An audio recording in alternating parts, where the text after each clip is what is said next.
புதுசா ஒரு மாலுக்கு போலாம் அப்படின்னு சொல்லிட்டு கிளம்புனோம். அதாவது மால் புதுசு கிடையாது. நாங்க இதுவரைக்கும் அந்த மாலுக்கு போனதே கிடையாது. அபோசிட்ரா மாலுக்கு தான். ஏன்னா நாங்க ஹோம் பாக்ஸ் போகணும்னு நெனச்சோம். இது 2 இடத்துல தான் இருக்குன்னு பார்த்தேன்.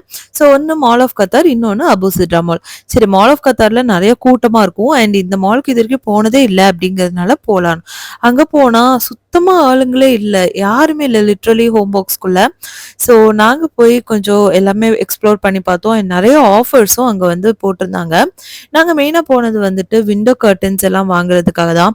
அண்ட் என்னமோ தெரியாது, இந்த மாரி கியூட்டான மக்ஸ், காஃபி மக் எல்லாம் பார்த்தா எனக்கு ரொம்ப பிடிக்கும். ஆப்வியஸ்லி வைக்கிறதுக்கு தான் இடம் இருக்காது. பட் ஸ்டில் $9 மக் வந்து $3 அண்ட் பார்க்கவும் ரொம்ப அழகா இருந்தது அப்படின்னு ஒரு மக் எடுத்தேன்.